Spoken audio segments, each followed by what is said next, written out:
quanto o Serginho já tenha mencionado, eu queria incentivar você, homem que aqui está, a estar com a gente na próxima quinta-feira. Nós temos um encontro por mês e seria interessante a gente estar junto, a gente falar sobre coisas que pertencem a nós, que são próprias a nós homens, maridos, pais, líderes da nossa casa. Abra aí a sua Bíblia, Eclesiastes 11. Vamos ler os 6 primeiros versos. Eclesiastes 11, de 1 a 6. Lança o teu pão sobre as águas, porque depois de muitos dias o acharás. Reparte com 7 e ainda com 8, porque não sabes que mal sobrevirá à terra. Estando as nuvens cheias, derramam aguaceiros sobre a terra. Caindo a árvore para o sul ou para o norte, no lugar em que cair, aí ficará. Quem somente observa o vento nunca semeará, e o que olha para as nuvens nunca cegará. Assim como tu não sabes qual o caminho do vento, nem como se formam os ossos no ventre da mulher grávida, assim também não sabes as obras de Deus, que faz todas as coisas. Semeia pela manhã tua semente, à tarde não repouses a mão, porque não sabes qual prosperará, se esta, se aquela, ou se ambas, igualmente serão boas. Vamos orar? Deus bendito, quando nós vamos nos debruçar na Tua Palavra nesses próximos minutos, pedimos que os nossos pensamentos e sentimentos que talvez possam nos atrapalhar de ouvir a Tua voz, sejam dominados pelo Senhor, para que nesses minutos aqui, nossa concentração esteja direcionada para as Escrituras, e assim que elas possam trazer honra ao Teu nome, diante daquilo que vai ser exposto. Assim nós oramos em nome de Jesus. Amém. John Peyton foi um escocês que viveu no século XIX, missionário cristão, criado lá no interiorzão da Escócia, e veio de uma família muito piedosa. E num determinado momento da sua vida, ele resolveu se dedicar ao ministério da palavra. E para fazer isso, ele precisava deixar a sua cidade, deixar a sua família, e ir para um seminário numa cidade longínqua chamada de Glasgow. E o dia que ele precisou ir embora, ele conta que ele sentiu aquele frio na barriga, que todos nós temos, quando é hora de investir a nossa vida, os nossos recursos, quem sabe o nosso futuro, em algum tipo de projeto. E ele decidiu que lançaria a sua vida sobre as águas daquele oceano e iria para onde quer que Deus o levasse. E ele conta que no dia em que ele teve que partir, ele precisou fazer uma caminhada de muitos quilômetros antes de chegar no lugar onde ele iria pegar o trem. E o pai o acompanhou ao longo daquele trajeto até o trem.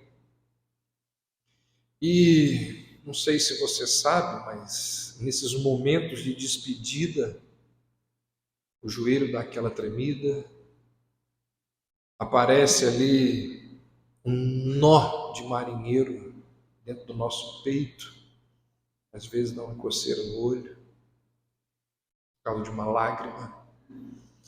E ele então descreveu aquele momento com as seguintes palavras, que eles estavam caminhando na direção daquele trem, ele nunca mais voltaria à sua casa. Ele disse assim: meu querido pai e eu andamos juntos as primeiras 6 milhas do caminho. Seus conselhos, lágrimas e conversas celestiais naquela viagem de despedida estão frescos em minha mente e meu coração, como se tivesse sido ontem. As lágrimas correm em minhas bochechas tão livremente agora como então, quando a memória me rouba e me leva até aquela cena. Na milha final, andamos juntos, quase sem quebrar o silêncio. Meu pai, como era seu costume, carregava o chapéu na mão enquanto seu cabelo loiro, longo e esvoaçante, descia-lhe pelo ombro como de uma garota. Seus lábios se moviam em orações silenciosas por mim, e suas lágrimas caíram velozes quando nossos olhos se encontravam em olhares que tornavam qualquer fala vã. Paramos ao chegar no lugar acertado para a despedida. Ele agarrou minha mão firmemente por um minuto e então, de forma solene e afeiçoada, disse: meu filho, que Deus te abençoe. Que o Deus de teu pai te faça prosperar e te proteja de todo mal. Incapaz de dizer mais alguma coisa, seus lábios seguiam se movendo em oração silenciosa. Em lágrimas nos abraçamos e eu parti. Corri o mais rápido que pude. E quando estava para virar numa curva em que ele me perderia de vista, eu olhei e o vi ainda de pé onde eu o havia deixado, ainda com a cabeça descoberta, tentando me ver. Abanando meu chapéu em despedida, contornei a curva e saí da sua vista. Meu coração estava muito pesado e dolorido para seguir. Então saí para o lado da estrada e chorei por um tempo. Então, me erguendo cautelosamente, subi num dique para ver se ele ainda estava onde eu o havia deixado. E no mesmo momento tive um vislumbre dele subindo o dique do outro lado para tentar me ver. Ele não me viu e, após um tempo olhando intensamente em minha direção, desceu, voltou seu rosto para casa e começou a retornar. A vida debaixo do sol, ela nos apresenta, assim, algumas encruzilhadas. Momentos em que tudo na nossa vida muda em questão de horas, talvez de minutos. Por exemplo, quando você se casa, nunca mais é a mesma coisa.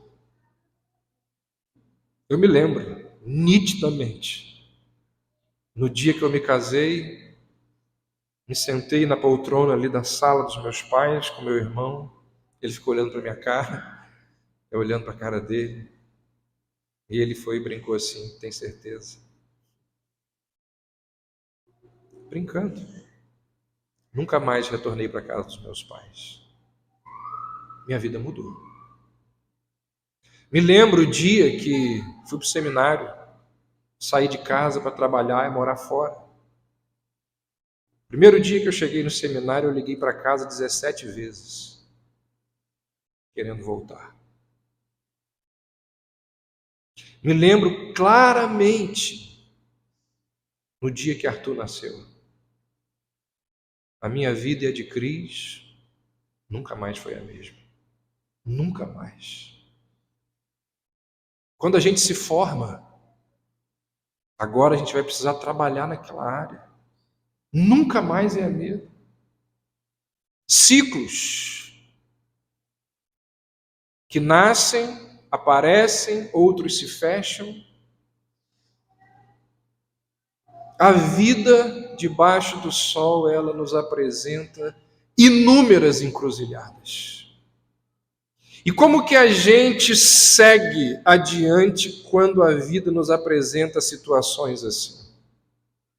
Como que a gente vive num mundo difícil de se viver, num mundo confuso, cheia de situações difíceis de se lidar. Está aqui, ó, nosso irmão. Mudou sua vida, Fred? Assim, ó. A enfermidade da esposa. E ao longo da vida, as situações que se nos apresentam, que podem de fato alterar a nossa vida de uma hora para outra. As pessoas lá em Santo Eduardo, as pessoas lá em Mimoso do Sul, de uma hora para outra, de um dia para o outro, muda tudo. Ao longo do seu livro, Salomão vem nos mostrando que esse mundo no qual nós habitamos é um mundo cheio de vaidade. Nós vivemos num mundo repleto de vapor, onde as coisas não são estáveis. Nós vivemos num mundo onde, em muitas situações, a vida não nos dá o resultado esperado.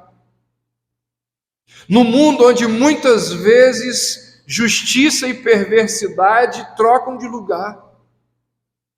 Onde deveria existir justiça, a gente vê perversidade.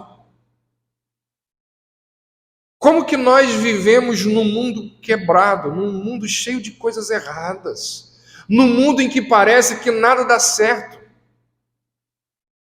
Será que a gente espera o próximo mundo, quando parece que naquele outro mundo tudo fará sentido?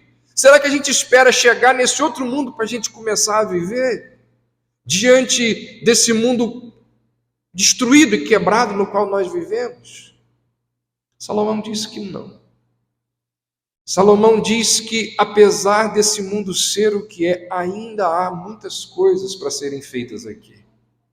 Salomão entra nesse ponto, entra nessa questão com toda a sua força, e ele vai abordar essa discussão sobre não ficar parado, inerte, por causa da tolice desse mundo, por causa dessa frustração que todos nós temos por viver num mundo que parece não fazer sentido. Certamente que Salomão, como nós temos acompanhado aqui, certamente que ele, em vários momentos, hesitou. Teve os seus receios, teve as suas dificuldades diante de grandes decisões que ele precisava tomar. E diante de tudo isso, pode ser que todas essas circunstâncias o tenham levado a dizer o que ele diz aqui no capítulo 11, quando ele inicia o capítulo dizendo: lança o teu pão sobre as águas, porque depois de muitos dias o acharás. Assim como muitos escritores bíblicos, Salomão, ele contextualiza, ele tenta ser acessível aos seus leitores. E ele apanha uma figura muito comum dos seus dias. A sociedade a qual Salomão estava inserido e as pessoas a quem ele escreve, era uma sociedade acostumada com produção agrícola, com comércio marítimo internacional, que ligava uma nação a outra. E aí ele diz o seguinte: apanhe o produto da sua obra, o pão ou o que for, e lance adiante, lance as águas, busque fazer algo com isso que você tem, não fique guardando apenas para você, acumulando só para você, acreditando que um dia você vai usar. Ele diz, olha aí no verso 2, reparte com 7 e ainda com 8. Repartir o que é? Repartir significa compartilhar as coisas boas que nós temos na vida. E aí, quando ele diz reparte com 7, na linguagem bíblica, isso aqui é o ápice. Ele está dizendo que repartir com 7 é o cúmulo da generosidade. E quando ele ainda diz assim, reparte com 8, significa fazer tudo aquilo que nós pudermos fazer para ajudar o próximo, sem usar o medo de algum desastre futuro como desculpa para continuar sendo avarento. Pensa lá na parábola dos talentos contada por Jesus. Um dos ensinamentos principais daquela parábola é que nós devemos colocar em uso aquilo que recebemos do Senhor. E na parábola, quem é que leva a bronca? Quem é que leva a repreensão? É aquele que, com medo de perder, fica paralisado e não usa aquilo que recebeu das mãos de Deus. Então a ideia aqui é de que Deus nos chama a sermos investidores no seu reino. Deus nos chama a utilizarmos aquilo que Ele nos deu. Deus nos chama a não ficarmos esperando, guardando, mas lançarmos, investirmos sabiamente. Por exemplo, dinheiro é uma forma de fazermos isso. Por meio de ofertas, por meio dos dízimos, nós obedecemos a Deus e nós investimos no reino de Deus. Mas dinheiro é apenas uma maneira. E é uma maneira que muita gente faz assim: já deu dinheiro, agora tá bom. E dá para ficar com a consciência limpa, para não ter a consciência pesada. E quando dá, aí já se dá por satisfeito. Pronto, já cumpri a minha responsabilidade. Pronto, já fiz o que tinha que fazer. Esse livro diz assim: não é dessa forma. Não é para ser assim. Não pode ser assim. Por exemplo, investir tempo é algo muito complicado. Tem gente que está disposta a dar dinheiro, mas diz assim: não perde o meu tempo. Eu dou dinheiro, mas eu não dou do meu tempo. Porque é muito mais fácil a gente viver sem se envolver com a igreja. Irmãos, é muito fácil chegar aqui, sentar, dar o dízimo, acabou, eu vou embora e não me procura mais. Terça-feira, reunião de oração, dá para mim não. Quinta-feira, reunião dos homens, dá para mim não. Domingo que vem eu venho. Chega, senta. Eu me envolver? Vou deixar as pessoas ficar sabendo da minha vida? Investimento de coração. Investimento nas relações. Investimento de tempo. Grande parte das pessoas não está disposta a fazer. Diante dessa realidade, a Bíblia tem inúmeras exortações a nos dizer: olha, nós precisamos colocar diante de Deus aquilo que Deus tem nos dado.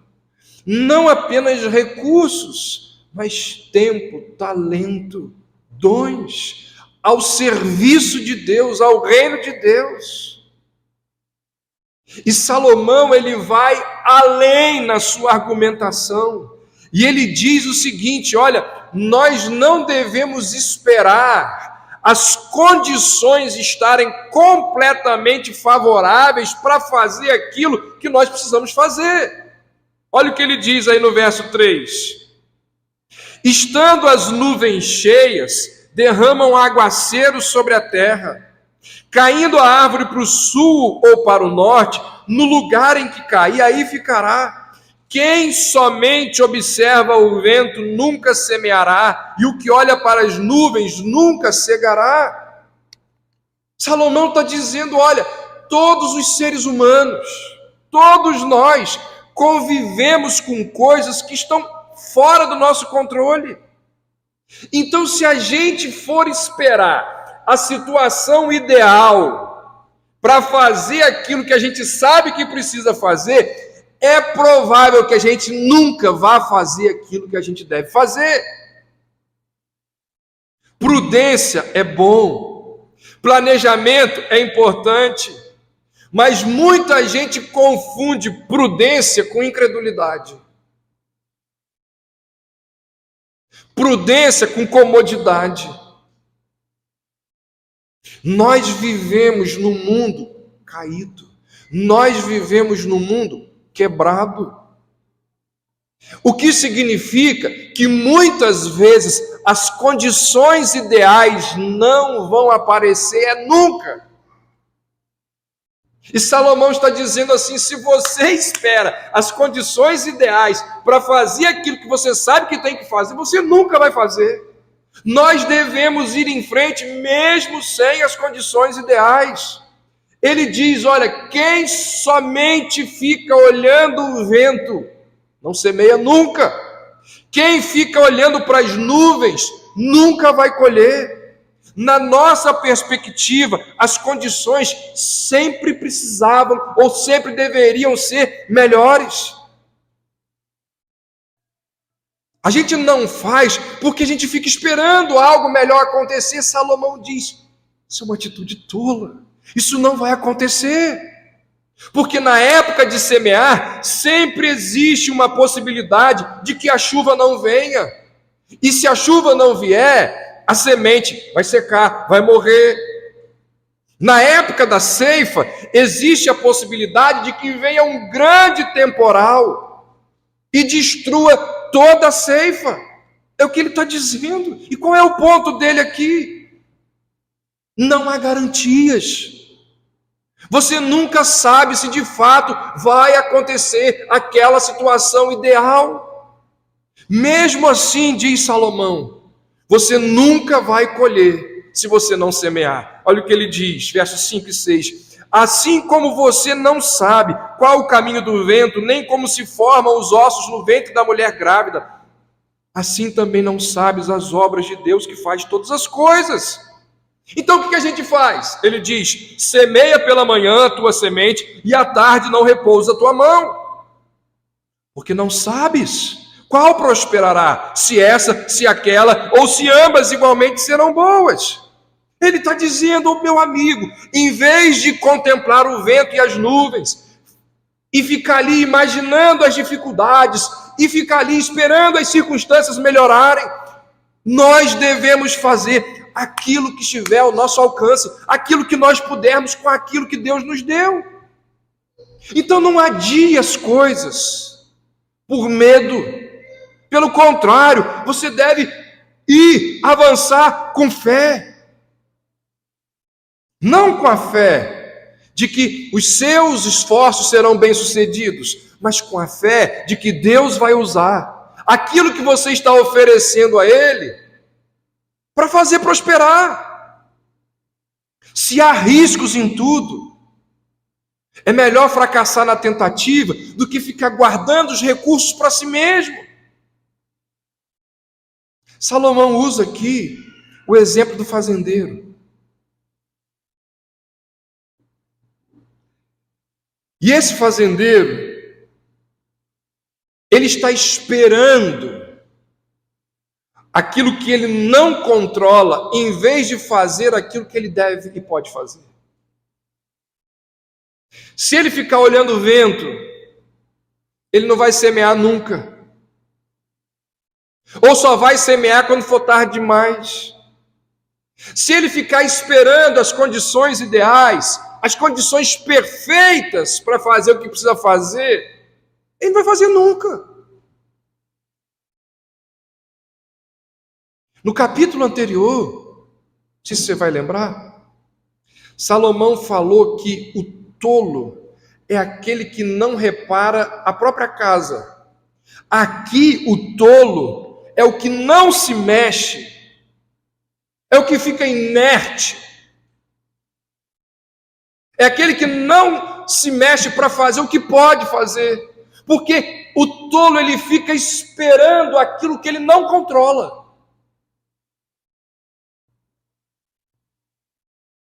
Nós somos assim, com aquele problema, com aquele pecado, com aquele projeto, com aquele livro que a gente quer ler. Está lá o livro, eu quero ler. Mas eu quero ler quando eu tiver tempo, quando eu tiver sossego. Quando o livro está lá há 15 anos, 3 anos. Porque você está esperando um dia frio, um bom lugar para ler um livro.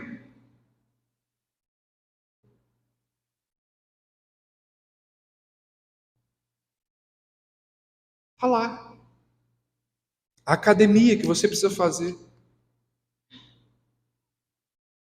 Você está esperando o tempo certo, a sua agenda, dá tudo certinho, para que você consiga ir para a academia naquele horário. Certinho, que tem pouca gente, para você não revezar com ninguém. O curso que a gente precisa cursar. Eu vou esperar ter o dinheiro sobrando, eu vou esperar o desejo de ler a Bíblia, de estudar melhor a Bíblia.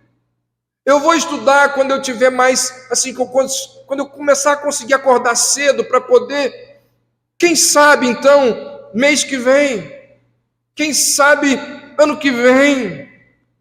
Salomão está dizendo, meu irmão, para de ficar olhando o vento, para de ficar olhando para as nuvens, porque quando você fica idealizando uma coisa, você fica inerte. Você não anda, você não faz o que tem que fazer, você não vai em frente. Está muito quente, está muito frio, está muito cedo, está muito tarde. Hoje eu estou com preguiça, e amanhã com preguiça de novo. O trânsito é muito carro, muito trânsito, muito difícil. Sempre tem algo que te impede de fazer aquilo que precisa ser feito. Você fica aí, olhando as nuvens, não vai semear nunca. A mesma coisa acontece na igreja. Um monte de gente espera condições melhores ou ideais para se envolver com algo na igreja. O dia que meus filhos crescerem, o dia que... As condições ideais, diz Salomão, não chegam nunca. Não chegam nunca. Você fica aguardando um contexto ideal que nunca vai aparecer. E assim é na vida como um todo. A gente tem um monte de projeto que nunca saiu e nunca vai sair do papel. Por quê? Porque nós estamos esperando as condições ideais. A gente está olhando para as nuvens, a gente está olhando para o vento. Porque a gente imagina que no futuro nós teremos melhores condições, no futuro nós estaremos mais dispostos, no futuro nós estaremos mais. E a gente vai vivendo assim. Hoje eu vou comer aquele chocolate e amanhã eu compenso na dieta. Hoje eu vou passar sem ler a Bíblia, mas amanhã eu leio o dobro. Hoje eu não estou afim. Eu não vou na igreja nesse domingo para estudar para a prova, para arrumar a casa, mas na semana que vem eu acho que não vai ter prova e a casa vai estar mais arrumada. E a gente vai assim vivendo, confiando no futuro. Salomão diz: isso é tolice, você não sabe o que o futuro te aguarda.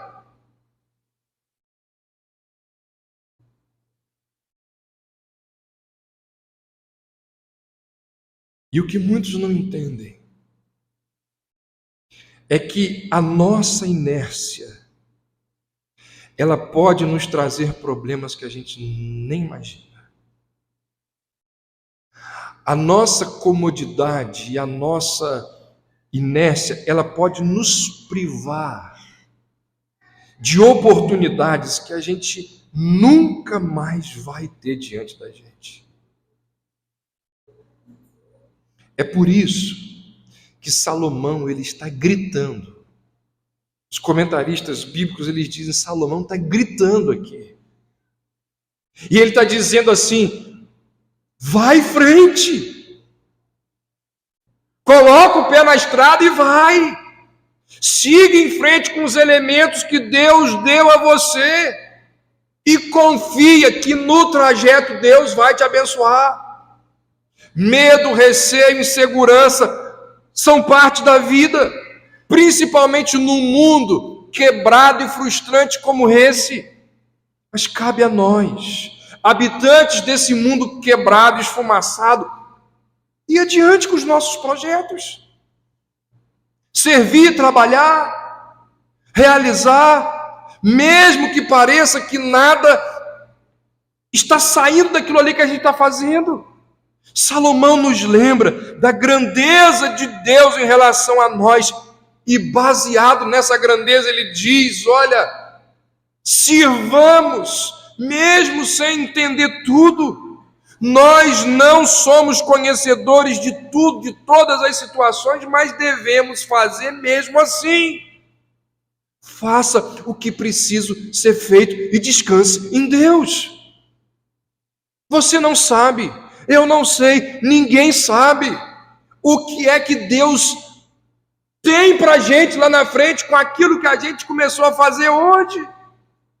Nós desconhecemos os mistérios do Deus que faz todas as coisas. Então o que a gente deve fazer? A gente faz aquilo que veio às nossas mãos para ser feito. A gente faz aquilo que Deus pediu que nós fizéssemos. A gente coloca em ação os dons que Deus nos deu.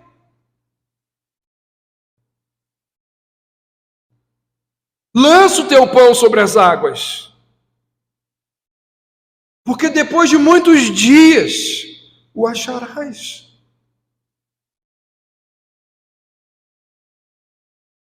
Voltando aqui à história daquele missionário que eu falei no início, John Peyton, um jovem piedoso, dedicou a sua vida a estudar as Escrituras, a servir ao Senhor.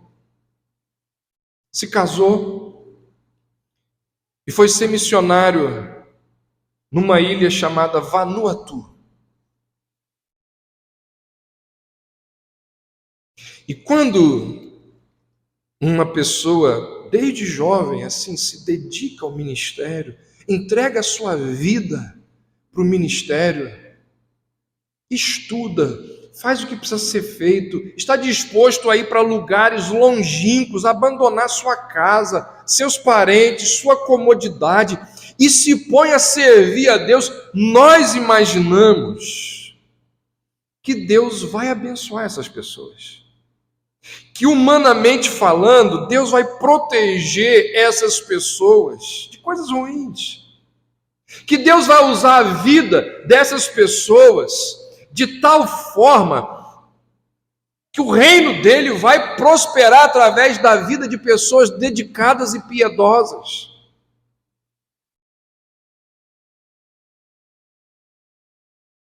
Só que nem sempre as coisas são assim. Muitas vezes as coisas não são assim. Peyton tinha 33 anos quando viajou de navio para a ilha onde ele desejava ser missionário. Levou a sua esposa no dia 16 de abril de 1858. Assim que eles desembarcaram na ilha, a esposa, que estava grávida, deu à luz. Ele escreveu no seu diário: palpitamos de alegria em nosso exílio na ilha. Quanta alegria! Só que a maior das dores estava por vir justamente por causa dessa alegria. Nas próximas 2 semanas, a esposa dele, Mary, teve ataques contínuos de tremedeira, febre, pneumonia, diarreia. Ele diz: então, inesperadamente, ela morreu. Para coroar a minha dor e completar a minha solidão naquela ilha longínqua, onde eu não conhecia ninguém, meu querido bebê, a quem déramos o nome do pai dela, Peter Robert Robson, foi-me tirado após 1 semana de doença. Aqueles que já passaram por escuridão semelhante sabem como é inútil tentar descrever a minha dor. Ele pegou uma pá e cavou a sepultura, primeiro da esposa e 1 semana depois da criança. Naquela ilha existiam vários canibais que, na sua loucura e na sua devassidão, eles tinham o hábito de desenterrar os corpos para comê-los. E Peyton precisou montar guarda junto ali à sepultura da sua esposa e do seu filho, junto com seu cachorro, para proteger a carne da sua carne. Por que essas coisas acontecem com um jovem piedoso que desde cedo colocou a sua vida ao serviço missionário? Por que Deus não abençoou a vida daquele homem? Por que ele permitiu que um negócio tão trágico como esse acontecesse? Existem muitos mistérios nesse mundo. Por que aquela igreja fiel à palavra de Deus, por que aquela igreja não avança? Aí você vai e pega uma outra igreja liberal, cheia de coisa errada, cheia de deturpação, a igreja não para de crescer. É um negócio absurdo o crescimento daquela igreja.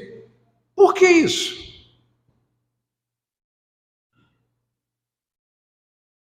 Por que pessoas fiéis e piedosas como John Peyton sofrem tanto?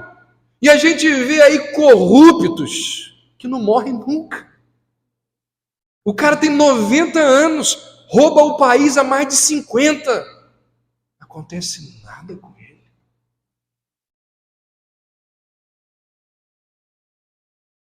Os amigos de Jó, eles disseram: nós temos a resposta para isso aí.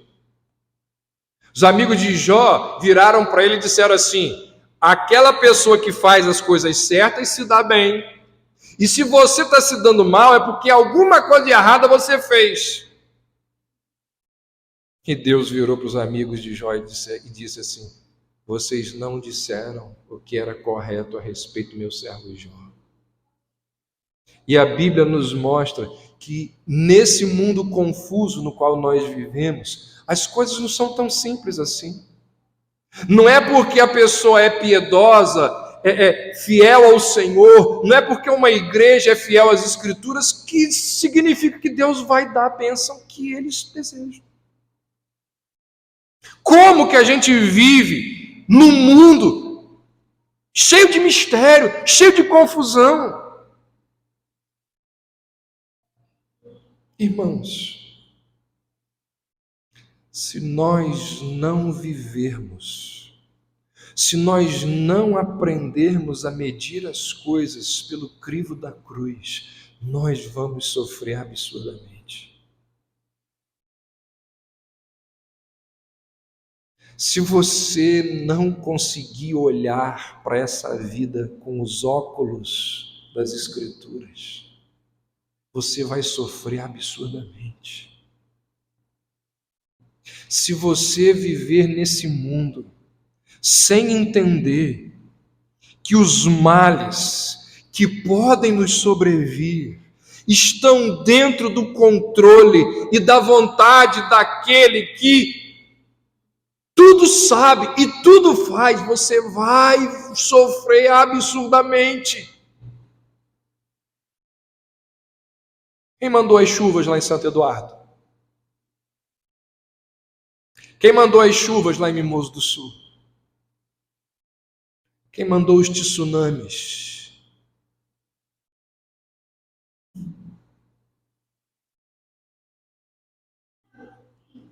Se você não entender isso, você vai sofrer.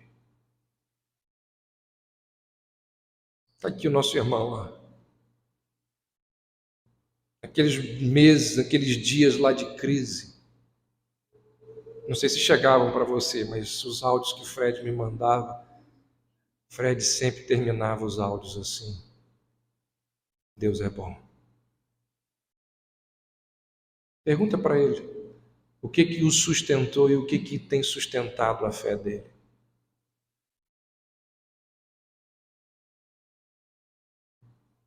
Se nós não entendermos isso, a gente não prossegue.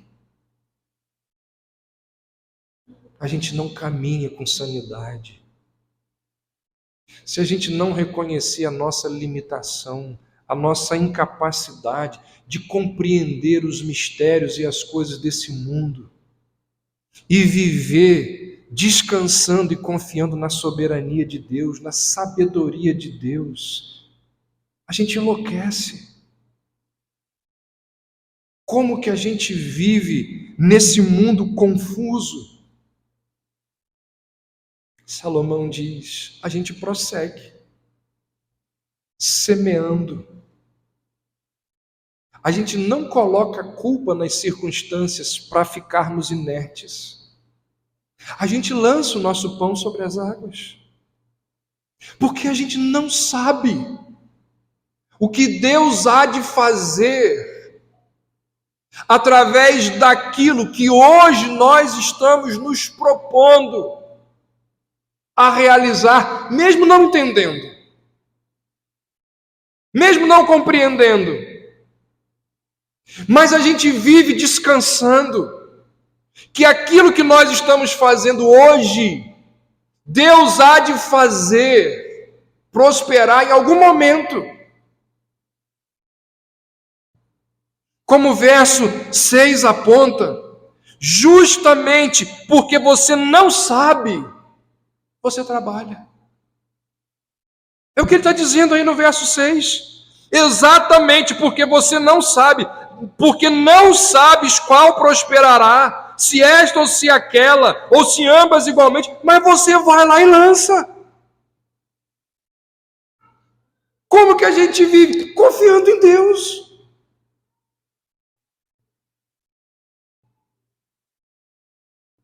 Preste atenção nessa história. Preste atenção nessa história.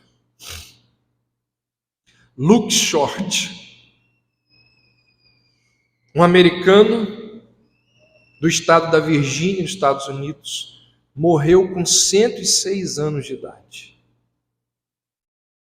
3 anos antes, ele estava apoiado ali numa cerca das suas terras, e ele ficou ali com 103 anos, pensando na vida.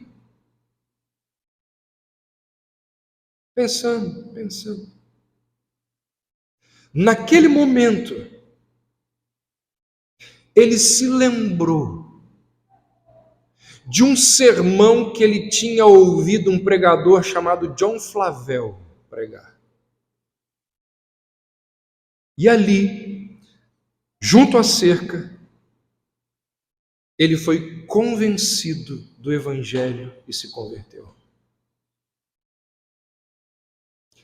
Quando ele morreu, 3 anos depois daquele dia, sabe qual foi o epitáfio que botaram na lápide dele? Aqui jaz um bebezinho na graça de 3 anos e 106 pela conta da natureza. Preste atenção nessa informação agora. Sabe quando que esse homem ouviu a pregação do John Flavel? 85 anos antes. 85 anos antes ele ouviu uma pregação, aquilo ficou na mente dele. Quase um século entre o plantio e a colheita. Eu não sei, você não sabe, nós não sabemos aquilo que Deus vai fazer com as sementes que nós lançamos. O que a gente tem que fazer? Obedecer. Deus está dizendo aqui, lança o teu pão sobre as águas. Um dia você vai colher. Quando? A gente não sabe. Pode demorar 85 anos.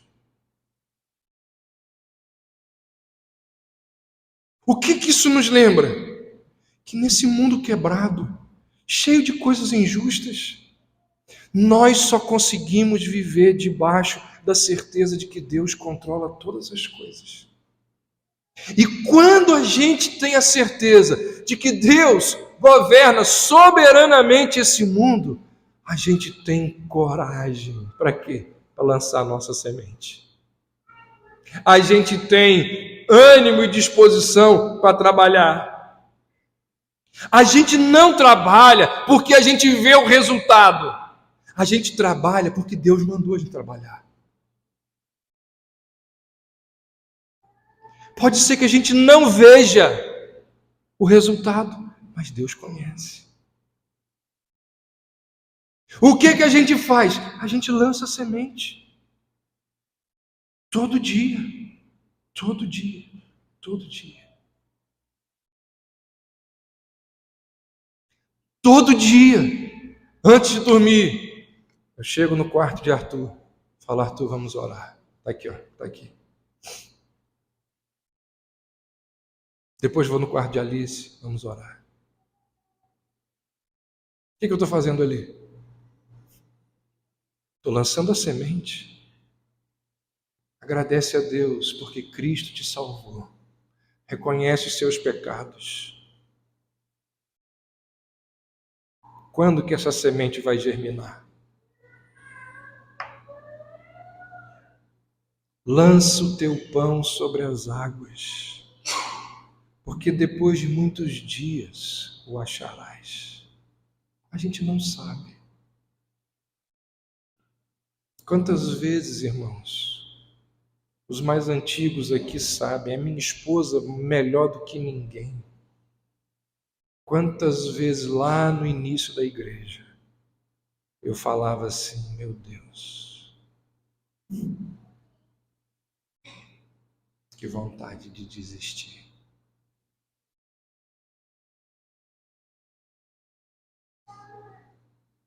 Mas a gente foi lançando o pão sobre as águas. Está aqui, ó. E a gente continua lançando o pão sobre as águas. Por quê? Porque nós temos a certeza de que é Deus quem nos dá os resultados. Porque nós descansamos na soberania de Deus para controlar todas as coisas. Nós fazemos o que fazemos não porque a gente vê os resultados, mas porque a gente obedece a Deus. Peyton foi embora daquela ilha 4 anos depois da morte da esposa. Sabe quantas pessoas se converteram? Nenhuma. Nenhuma. Ele foi embora para a Austrália e depois de um tempo ali, ele voltou àquela ilha com outros missionários que ele convenceu a ir lá.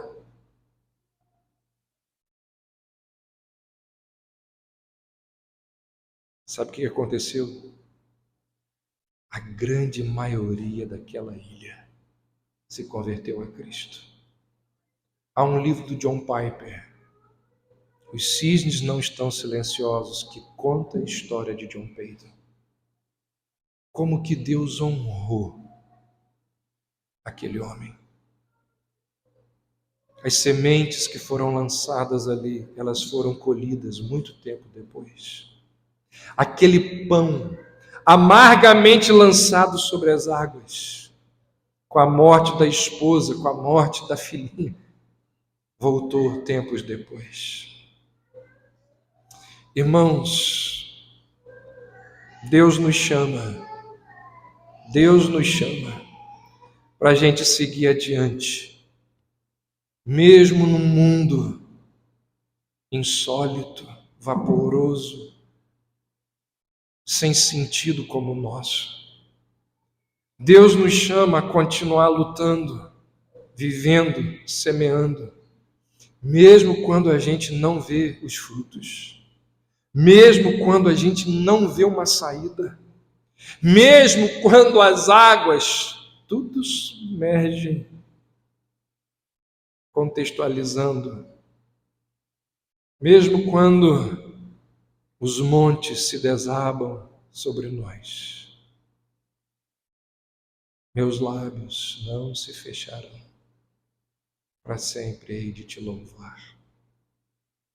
Isso é cristianismo. A gente anda não por vista, a gente anda por fé. Cristão é aquele que anda pela certeza de que no comando desse mundo está aquele que encerrou as portas do céu. Aquele que, usando a linguagem dos profetas, mediu a palmo o céu, a terra com a palma da sua mão, lançou o Órion e as constelações. O Deus que, como diz Salomão aqui, desenvolve os bebês dentro do útero de suas mães. Se você nunca viu informações, nunca viu um documentário, nunca leu nada sobre como que a vida é gerada dentro de um ventre materno, olha, existem milhares de combinações que precisam acontecer para uma vida ser formada. E se umazinha, duasinhas der errado, a criança já nasce cheia de defeitos. Quem é esse que controla os astros lá no céu, as estrelas e cada vida dentro do ventre materno, que cuida dos nossos frágeis corações? É aquele que controla o mundo. E é essa certeza que nos concede a confiança para lançar o pão sobre as águas, semear de manhã e de noite. E nós fazemos isso por quê? Porque nós entendemos que não depende da gente. Depende exclusivamente daquele que controla todas as coisas. Foi essa convicção, foi essa certeza que manteve John Peyton vivo e acreditando. Olha o que ele disse acerca da morte da sua esposa. Em um momento, de modo inteiramente inesperado, ela adormeceu em Jesus com essas palavras nos seus lábios. Olha o que ela disse antes de morrer. Não perdida, estou apenas indo antes para estar com o nosso Senhor. Espero por você. O meu coração continua dizendo e cantando para si mesmo, desde aquela hora até agora. Foi muito difícil ser resignado, deixado sozinho e em circunstância triste, mas com a certeza inabalável, sentindo que o meu Deus e Pai era muito sábio e amoroso para errar em alguma coisa que Ele faz. Olhei para a ajuda do Senhor e lutei em sua obra. Não tenho a pretensão de ver através do mistério de tais visitas onde Deus chama o jovem, o promissor e aquele extremamente necessário para o seu serviço aqui. Mas isso eu sei e sinto, que à luz de tais dispensações, cabe a nós amar e servir ao Senhor Jesus, enquanto nos reparamos para o seu chamado, para a morte e a eternidade. Eu encerro e digo a você: a vida nos apresenta situações e momentos que, em questão de horas, de segundos, mudam completamente a nossa existência aqui nesse mundo. Quando isso acontece, o que a gente faz? A gente continua semeando. A gente continua lutando. Por quê? Porque a gente confia naquele que controla todas as coisas. A vida vai apresentar esses momentos. E como nós cantamos minutos atrás, não são as circunstâncias que definem quem nós somos. Quem define quem nós somos é aquele que deu a vida do seu Filho por nós. Portanto, meu irmão, minha irmã, está difícil, está complicado. O que você faz amanhã? Lança o seu pão sobre as águas. Um dia, nessa vida ou na próxima, você vai ver o resultado. Você vai ver aquilo que Deus fez através das sementes que você lançou. Que Deus nos ajude a confiarmos, a acreditarmos e a descansarmos nessa verdade. E que seja ela a nos estimular a continuarmos fazendo aquilo que precisamos fazer. Nesse mundo quebrado, sem sentido. Que Deus nos ajude e que essa palavra seja mais um instrumento dele para nos ajudar nessa caminhada. Vamos orar? Ó Deus, obrigado pela tua palavra. Que ela seja luz para os nossos caminhos, lâmpada para os nossos pés. E que a gente continue, Senhor, lançando o nosso pão sobre as águas. Que a gente continue semeando. E continuemos dando frutos onde o Senhor nos colocou. Que a dona de casa que aqui está